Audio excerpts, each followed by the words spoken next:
E aí pessoal, eu sou Joel Pinheiro, não se esqueçam de se inscrever aqui no meu canal para receber os próximos vídeos. E bom, a gente viu cenas lamentáveis aí, não sei quem acompanha esse mundinho, mas eu acompanho, então eu vi, do Olavo de Carvalho, que é um ideólogo hoje em dia a serviço do governo Bolsonaro, né, fazendo um vídeo conclamando pessoas para se inscreverem numa militância oficial, assim, uma militância formal em defesa do presidente Bolsonaro, né? É a defesa do presidente mesmo, né? Não é a defesa de algum valor nem nada disso, não é a defesa da pessoa do Bolsonaro. Assim, estão assumindo abertamente que se trata apenas de um projeto de poder, né? Eu não sei se ele vai ter muito sucesso nisso, né? Parece uma medida bastante desesperada, ao mesmo tempo em que a militância, que na verdade já existia, né, de forma um pouco mais informal, mas já existia, ela está bastante dividida neste momento, porque as contradições do governo vão se acumulando, né? Um governo que chega supostamente, entre outras bandeiras, para lutar contra a corrupção e que acaba participando de um acordo, de um grande abafa das investigações e do combate à corrupção, justamente para preservar o seu filho, ou em outros acordos para ajudar a carreira do outro filho. Então, um governo que tem muito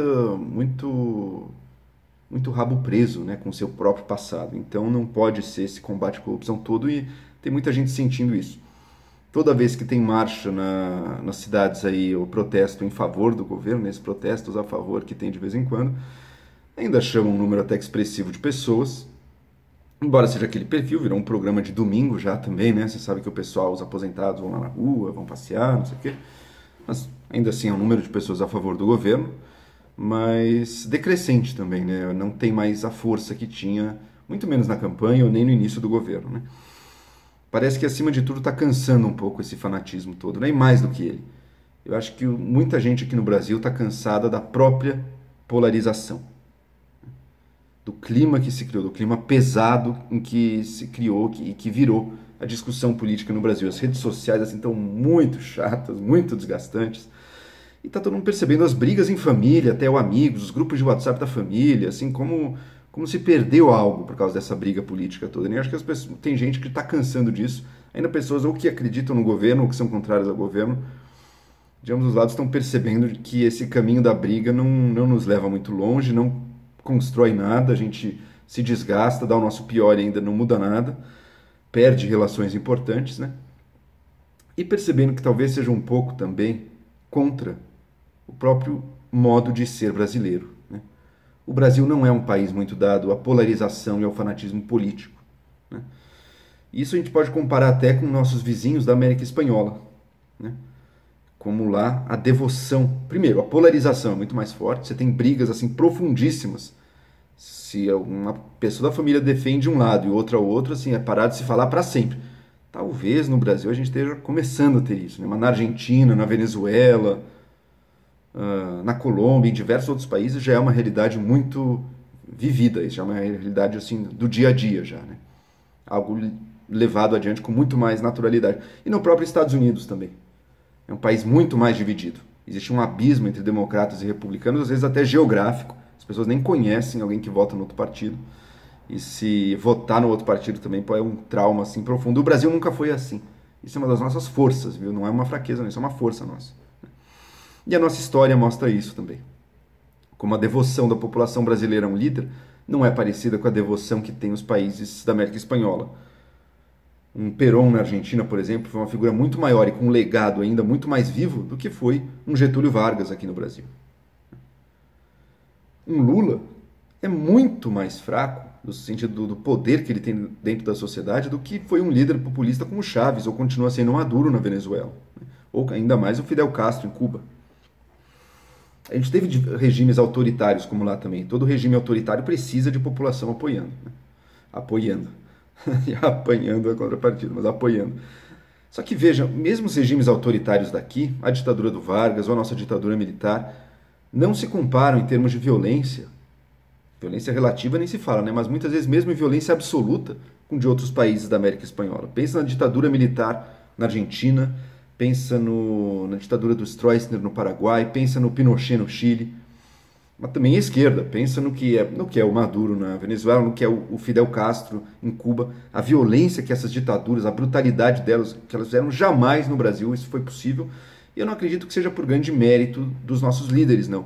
E sim porque a população não tolera isso com tanta facilidade, né? Houve repressão e violência, que é claro que houve, mas nem se compara, né? E nem episódios ultra-traumáticos de guerras e revoluções também, né? Como no México, como nos Estados Unidos, em mortandade geral, assim, a Guerra Civil Americana, estou falando, né? Ou mesmo a Guerra de Independência. É claro que no Brasil houveram conflitos também, né? Houve conflitos também, mas jamais na mesma intensidade, jamais com essa mesma violência, jamais com a população tão disposta a matar, né? A população brasileira, não, em geral, não é muito disposta a matar por um líder político, por um projeto político, e menos ainda disposta a morrer. Daí não encontra um disposto a morrer mesmo. Para quê? Porque não somos nós, né? A gente tem uma distância entre o brasileiro médio e o governo, a gente não se identifica tanto assim com a instância do poder, né? A relação com a nossa história, inclusive, é muito mais... Pensa na história americana, como eles veneram aquela história, ou no México,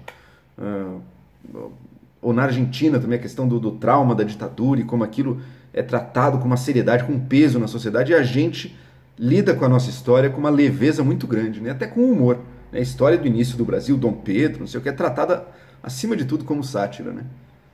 No nosso imaginário popular. Os casos do Dom Pedro com a Marquesa de Santos, o Dom João VI, a independência, e todos os eventos da nossa história são vistos mais ou menos nessa ética essa ótica um pouco mais leve, às vezes até meio satírica e bem-humorada, né? Então é uma característica do Brasil essa, a gente valoriza mais do que o conflito, a gente valoriza a conciliação. A gente procura negociar e conciliar interesses. É assim que se estrutura aqui o país. Isso está inclusive na nossa política, com a presença de grandes partidos e bancadas que não representam ideologias muito claras, como o MDB, como os partidos do Centrão. Representam, isso sim, grupos de interesse que estão ali negociando e tentando entrar numa certa conciliação, num certo acordo. Isso é bom? Isso é uma grande virtude? Não, não é. Tem problemas seríssimos ligados a isso também. Mas, pelo menos, torna muito mais difícil que a gente caia numa ditadura, numa tirania, melhor dizendo, ideológica, totalmente alucinada, querendo matar meio mundo e recebendo respaldo por isso, né? Como em outros lugares acontece. Então tem o seu lado bom também, né? Aqui, de alguma maneira, todo mundo precisa caminhar um pouco mais junto, né? E aqui também tradicionalmente, a nossa vida era assim, nós estamos aqui e lá em Brasília, ou antes no Rio de Janeiro, distante de nós, está o governo, estão os políticos, né? Porque o Brasil é um país muito grande, como os Estados Unidos, mas ao mesmo tempo é um país de um governo de um poder muito centralizado no governo federal e no Congresso, diferentemente dos Estados Unidos, que é mais descentralizado. Então, a política, a esfera do poder que importa, sempre esteve muito distante da população. Então é isso, aqueles políticos lá meio safado, preguiçoso, estão lá e a gente está aqui. Mesmo que a gente esteja de lados diferentes, nós estamos no mesmo barco, né? Com a polarização isso vai mudando. O conflito passa a ser nós e eles, não é mais nós e os políticos, é nós, o povo, e os políticos se beneficiando, certos grupos políticos, se beneficiando disso, né? Mas ainda assim acho que não conseguiu virar a chave. Acho que realmente a gente ainda gostaria de viver num país em que a gente possa se dar bem, mesmo com as nossas divergências, né? Num país que consiga seguir aquela regra tão básica, olha, em certos contextos você não vai discutir futebol, você não vai discutir religião. Religião é outro caso, né? Olha a variedade religiosa, inclusive a mistura religiosa, e mesmo assim a convivência, nunca perfeita, evidentemente, mas melhor que em muitos outros países, né? Você não vai discutir política em todos os contextos também. Talvez a gente precise resgatar um pouco isso, né? Esses vínculos sociais que a gente tem, que a gente sabe valorizar e que a gente sabe transformar numa outra forma de fazer política, que não é da polarização, da ruptura e da violência, né?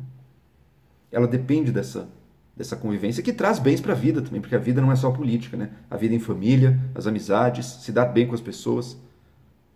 Isso tem benefício que está além da política, mesmo porque quando a gente se rende a uma ideologia ou alguma identidade coletiva abstrata, certamente a gente acaba sendo usado aí. Porque a ideologia não existe pura no mundo, né? A ideologia existe sempre encarnada em alguém. Esse alguém vai ter que, e vai certamente trair, e se puder, vai trair essa ideologia muitas vezes pelo seu poder. É o que o Bolsonaro está fazendo agora com o apoio de ideólogos inescrupulosos como Olavo de Carvalho, que admitem isso, mas veem isso até com eles acham que o povo é tão gado aqui no Brasil que ele vai aceitar isso seja admitido. Não. Agora não é mais pelo conservadorismo, agora é pelo Bolsonaro.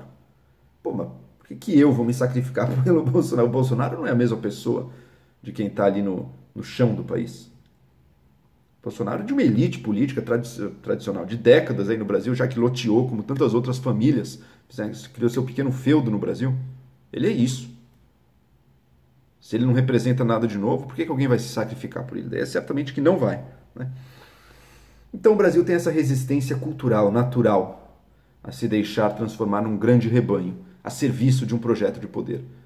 Isso nos traz desafios. Nos traz o desafio do fisiologismo, da corrupção, da política que parece que está só pensando nos interesses de grupos e jamais num projeto um pouco mais amplo, um pouco mais nacional, um pouco mais de longo prazo, um pouco mais pensando no bem comum. A mudança aqui é lenta, não é rápida, como gostariam os revolucionários. A mudança aqui é lenta. O Brasil é um país mais conservador do que seus vizinhos nesse sentido. Mas isso é um problema, pode ser um problema também, mas tem seu lado bom. Tem seu lado bom que nos impede de cair nos grandes erros, nos impede de cair nas grandes violências, nas maiores injustiças. Agora, a gente tem que aprender como lidar com isso e daí sim, talvez, como é que a gente renova esse sistema com as características que o Brasil tem. Não querendo importar uma ideia revolucionária aqui de vem caminhoneiros nas estradas, novos revolucionários aí para fazer um novo país, como quis Olavo de Carvalho e a trupe dele que agora está no governo. Como é que a gente transforma essas virtudes brasileiras que serão mais necessárias do que nunca agora no mundo de redes sociais, que se polariza, que se desintegra, que aumenta os ódios e os grupos lutando pelo poder se tornam mais inescrupulosos, menos ciosos do respeito às regras. Como é que a gente usa essas características nossas de forma virtuosa, né?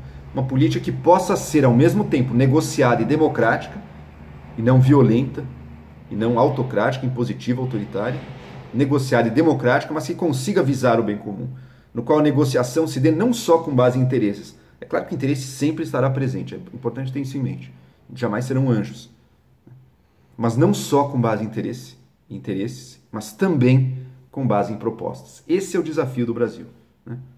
Não é negar a política, como tentamos fazer e estamos fracassando até agora, e sim saber fazer essa política trabalhar ao nosso favor. E não deixar que ela gangrene da forma que realmente estava acontecendo aí com a corrupção, com um Estado não responsivo. Como é que a gente muda isso, né? Fica aí a indagação, porque eu também não tenho respostas, mas eu vejo com otimismo o fato de que as maiores loucuras militantes e da massa de gado fanatizada do bolsonarismo parece estar se esvaziando pelas contradições do próprio governo, acima de tudo. E o Brasil volta a funcionar nos moldes da identidade dele. Agora, essa identidade poderia ser melhor. Não vamos querer matar o Brasil e transformar ele em outro país. Vamos trabalhar com o que a gente tem e fazer um Brasil melhor. É nisso que eu acredito, pelo menos. É daí que eu espero que venha a real renovação. E não as bravatas populistas e demagógicas que, além de tudo, estão destruindo a nossa capacidade de convivência, que é, de todas, talvez, a grande virtude do Brasil. É isso aí. Se inscrevam no meu canal. Eu também tento fazer com que aqui um debate com um mínimo de razoabilidade ou de sensatez possa ser também um espaço de convivência. É isso aí, valeu.